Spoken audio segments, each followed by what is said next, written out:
So this definitely is not what I thought we'd be talking about here today, considering the status of the World Championship Tournament and how well some of the teams are doing.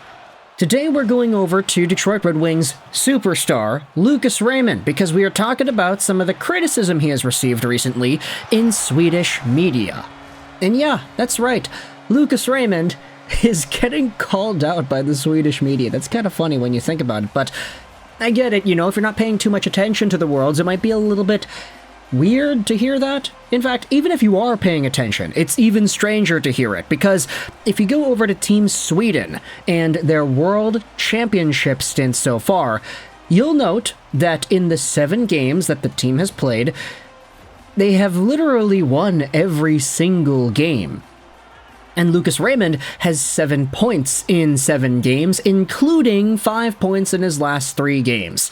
He had an assist versus Team Latvia, a goal and an assist versus Team France, and a goal and an assist versus Team Slovakia. Team Sweden has been very good. They've only allowed a maximum of 2 goals against in each one of these games, and that only happened twice. All the other games, they only allowed 1 goal.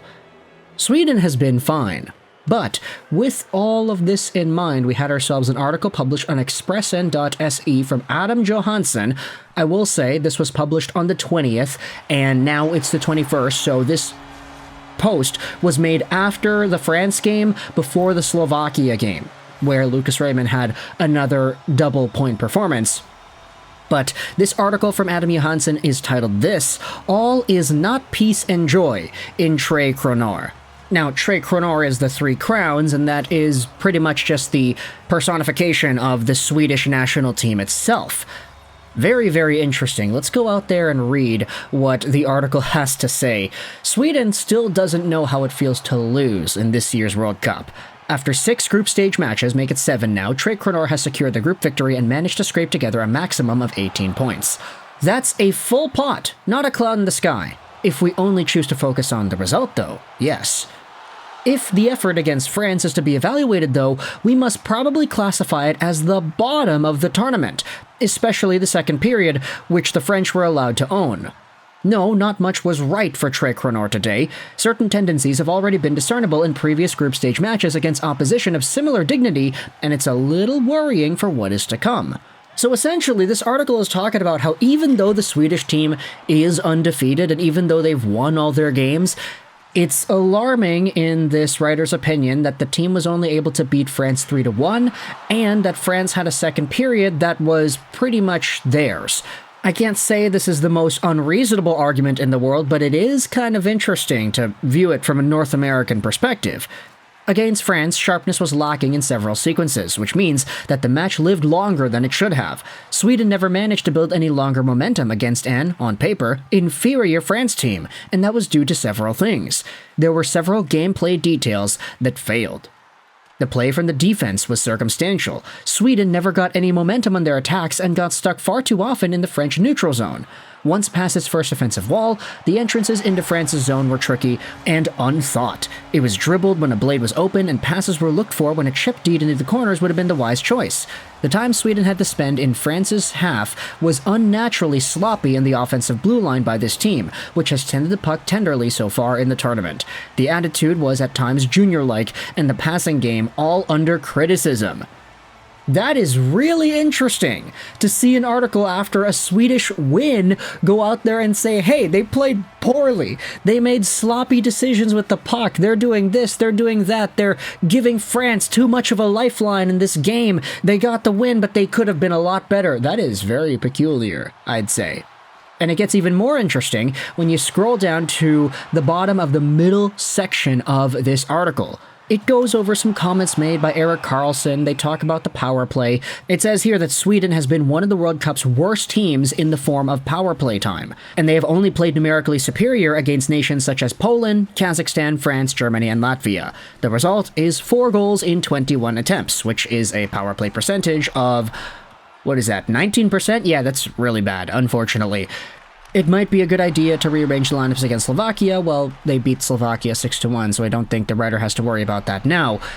Now, it was thrown around a bit against France already, but among the forwards, Trey Crenard has gotten far too little out of players like Lucas Raymond and Adrian Kempe, two of Sweden's best outside forwards in the NHL. Raymond did score against France, but, like Kempe, has been too invisible during the championship. Both have the potential to be scoring kings at the World Championship. We have seen very little of those qualities so far. They will be needed when tougher opposition awaits. And so now we're getting into the discussion of players on the team being named as to being not as good as they could have been. Lucas Raymond and Adrian Kempe both got called out in this article, even though if you go over to Team Sweden, as we had said, Lucas Raymond is at 7 points in 7 games played. Adrian Kempe is at 5 points in 7 games, which admittedly is not like too bad. But it is interesting considering the fact that Andre Burakovsky and Marcus Johansson are outproducing both of these guys. And on any given day, I guess you could say, yeah, I'd rather have Raymond or Kempe on my team than Marcus Johansson, sorry to say. Now, of course, the article was published before Lucas Raymond had another 2-point game against the Slovaks, so maybe the opinions have changed a little bit.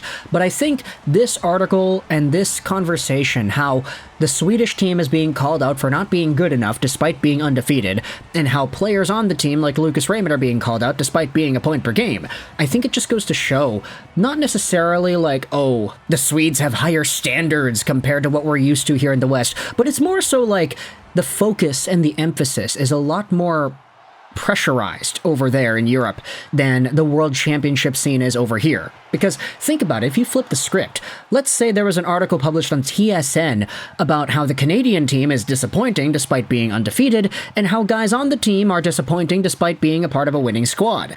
If a guy's a point-per-game player, I don't think anybody would be writing any articles here in Canada about how that guy's a disappointment on his World Championship team so far, even if you could expect him to be better.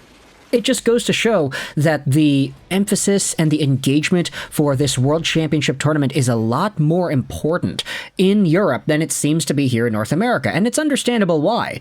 These American teams, Canada and the USA, they don't ever ice the best possible lineup because most of their better players are still playing in the NHL playoffs. If Team Canada got Connor McDavid and Team Germany got Leon Draisaitl tomorrow, all of a sudden there'd be a lot more eyes on that tournament. But because the World Championships is a much bigger deal in Europe than it is compared to this North American stuff, you're starting to see more things being talked about in this way. Hey, there are expectations to be fulfilled. Hey, there are guys who are expected to be good. So if they're not as good as we think they could be, then we start talking about it. Which is why Lucas Raymond got called out. Even though you could say that 7 points in 7 games, even the 5 points in 6 games that he had before the Slovakia game, you could say that's pretty alright. Like, just under a point per game, what more do you want? If Swedish media, though, is expecting Lucas Raymond to absolutely dominate the tournament, which we know he's very capable of doing, then okay, I can understand why he's being called out here in a newspaper. So, if you're a fan of Team Sweden or a fan of the Red Wings or have been paying attention to this World Championship tournament, let me know your thoughts in the comment section below about Lucas Raymond and Adrian Kempe getting called out for their performance in this tourney. What are your thoughts on Team Sweden as a whole being called out by this writer as to why they're not performing as well as they could? Why France had a dying chance in this game where, obviously on paper, Team Sweden should be totally dominating Team France. If you wanted to debate, like, reasons behind it, maybe Team Sweden knew. They're like, okay, we're playing France, so we don't have to go 100% try hard. We don't have to make it the most difficult game for them in the world. We'll save our energy for the other games later on.